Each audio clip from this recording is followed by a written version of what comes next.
नमस्कार, आप देख रहे हैं हमारा डिजिटल प्लेटफॉर्म और मैं हूं आपके साथ गरिमा। हाजिर हूं एक बार फिर से आपके बीच एक अंतर्राष्ट्रीय मुद्दे के साथ। मिडिल ईस्ट में जारी युद्ध अब और भी खतरनाक मोड़ लेता दिखाई देने लगा है। एक तरफ इजराइल और अमेरिका है, तो दूसरी तरफ ईरान खुल करके बदले की बात करने लगा है। इसी बीच ईरान की सबसे ताकतवर सैन्य इकाई इस्लामिक रिवोल्यूशनरी गार्ड्स यानी कि IRGC की ओर से एक ऐसी धमकी सामने आ गई है दोस्तों, जिसने पूरे क्षेत्र में तनाव को और ज्यादा बढ़ा दिया है।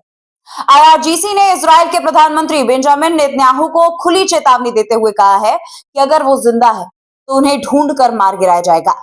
ईरान का यह कहना है कि उसके सर्वोच्च नेता और कई वरिष्ठ अधिकारियों की हत्या का बदला अब लिया जाएगा। ऐसे में दोस्तों ये सवाल उठना लाजमी है कि क्या मिडिल ईस्ट का युद्ध अब और ज्यादा खतरनाक मोड़ लेने वाला है?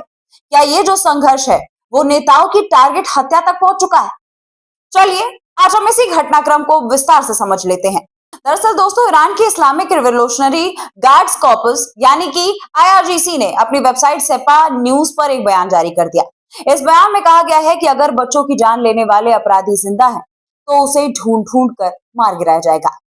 ईरान का आरोप है कि उसके सर्वोच्च नेता और कई वरिष्ठ सैन्य अधिकारियों की हत्या के पीछे इजराइल और अमेरिका का हाथ है। IRGC के कमांडरों ने साफ कहा है कि इस घटना का बदला लिया जाएगा और इसके लिए हर संभव कदम उठाया जाएगा। इस बयान के बाद दोस्तों मिडिल ईस्ट में अलग तरह का तनाव और ज्यादा बढ़ता हुआ दिखाई दे रहा है। दरअसल हम आपको बताएं कि 28 फरवरी को हुए कथित गुप्त सैन्य अभियान के बाद हालात पूरी तरह से बदल गए। ईरान का यह दावा है कि इस ऑपरेशन में उसके सर्वोच्च नेता आयतुल्ला अली खामनेई समेत कई वरिष्ठ अधिकारियों की हत्या कर दी गई। ईरान इस हमले के लिए सीधे तौर पर इजराइल और अमेरिका को जिम्मेदार ठहरा रहा है। इसके बाद से ही ईरानी नेतृत्व लगातार बदले की बात करने लगे हैं। ईरान के नए नेतृत्व ने भी ये साफ कहा है कि इस हमले का जवाब जरूर दिया जाएगा। दोस्तों इस पूरे विवाद के बीच सोशल मीडिया पर एक और दावा तेजी से फैलने लगा है। कुछ रिपोर्ट में कहा जा रहा है कि हाल के ईरानी हमलों के बाद इजराइल के प्रधानमंत्री बेंजामिन नेतन्याहू सार्वजनिक रूप से नजर नहीं आ रहे। इसी वजह से सोशल मीडिया पर तरह तरह की अटकलें लगाई जा रही है। हालांकि अभी तक इजराइल सरकार या फिर किसी भी आधिकारिक स्रोत की तरफ से नेतन्याहू की मौत या फिर घायल होने को लेकर के कोई भी पुष्टि नहीं की गई। यानी फिलहाल इन दावों को लेकर के स्थिति पूरी तरह से साफ नहीं हो पाई है। लेकिन हाँ, ऐसा कहा जा रहा है कि तमाम ऐसे अटकलें लगाए जा रहे हैं कि कुछ अटैक में नेतन्याहू की जान चली गई है, लेकिन अभी तक आधिकारिक पुष्टि नहीं हो पाई है। पिछले करीब 2 हफ्ते से अमेरिका, इजराइल और ईरान के बीच तनाव जो है वो बढ़ता जा रहा है। दोनों भी पक्ष एक दूसरे के सैन्य ठिकानों पर मिसाइल और ड्रोन से हमले कर रहे हैं। ईरान ने मिडिल ईस्ट में मौजूदा कई अमेरिका और इजरायली सैन्य ठिकानों को भी निशाना बनाने की कोशिश की है। वहीं दोस्तों अमेरिका और इजराइल ने भी ईरान के कई ठिकानों पर जवाबी हमले कर दिए।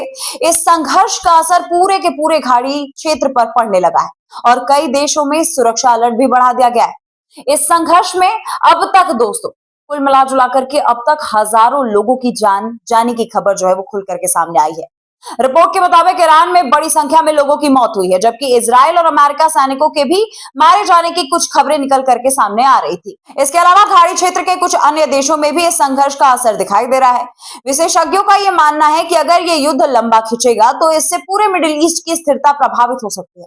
कुल मिला जुला करके दोस्तों मिडिल ईस्ट का ये संघर्ष अब सिर्फ 2 देशों की लड़ाई तक नहीं रहा है, बल्कि इसमें अमेरिका, इजराइल और ईरान से जैसे बड़ी खिलाड़ी शामिल हैं और इसकी गूंज अब पूरी दुनिया की राजनीति और सुरक्षा व्यवस्था पर साफ पड़ने लगा है।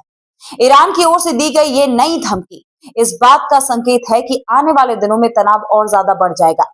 अब यहाँ पर सवाल ये खड़ा होता है दोस्तों कि क्या ये युद्ध और ज्यादा खतरनाक रूप ले लेगा या फिर कूटनीतिक कोशिश से हालात को काबू किया जा सकता है? आपको इस बारे में क्या लगता है? कमेंट सेक्शन में अपना राय लिखना मत भूलिएगा। फिलहाल मुझे दीजिए इजाजत। वीडियो अगर पसंद आया हो तो लाइक कीजिए, कमेंट कीजिए और हमारे चैनल को सब्सक्राइब करना मत भूलिए। नमस्कार।